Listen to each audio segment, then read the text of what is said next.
popped up fret ends and how to glue them down. This is the process I like to do. I'll try and do it quick and concise for you. First, I put a little piece of tape on the edge here. Take off the high E string so it's out of your way. I like to put a little Vaseline on either side of the fret I'm treating. That's optional, but it seems to help so that less glue will stick to the fretboard. I also like to take a really thin feeler gauge, and if you can fit it in on the edge of the fret, clean out any gunk that may have built up in there. That'll just help the glue to take. Use whatever you like to get glue where it needs to go. I like to use these little pipettes, they call them, but there's other things out there. You want to use the thinnest super glue possible.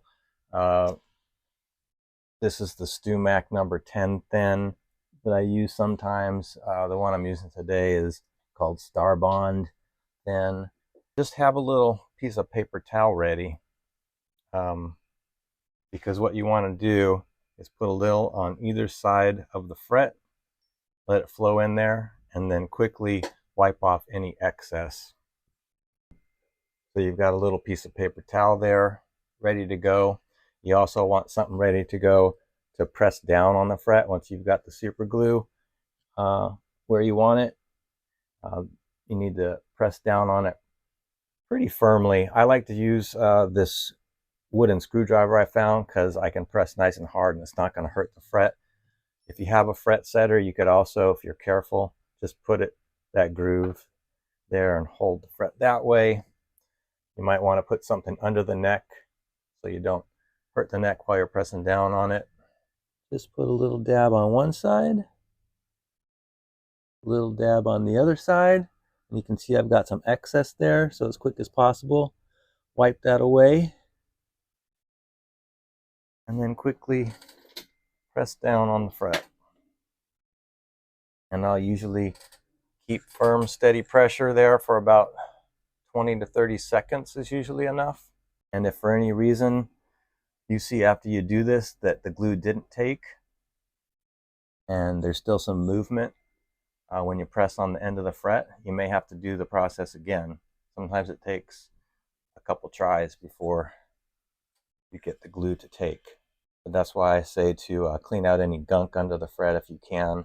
A lot of light really helps. That's why I've got like a couple external lights pointing at it, because you got to really get down there and see what's going on to see if it's still moving. Pressing on it now, I don't see it moving anymore, so I think the glue took.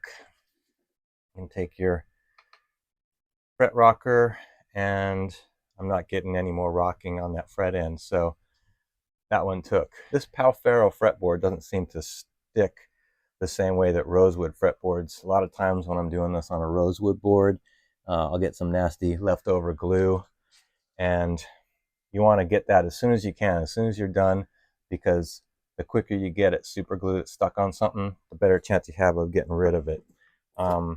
If I can't get rid of it with a fingernail right away, before I start going too crazy with like a razor blade or sandpaper, I like to start with something like a fret eraser, because you can do it as hard as you want on the wood of the fret and you're not going to hurt that wood, and it will often, the friction from one of these fret erasers will do a pretty good first pass at getting rid of some of the gunk there.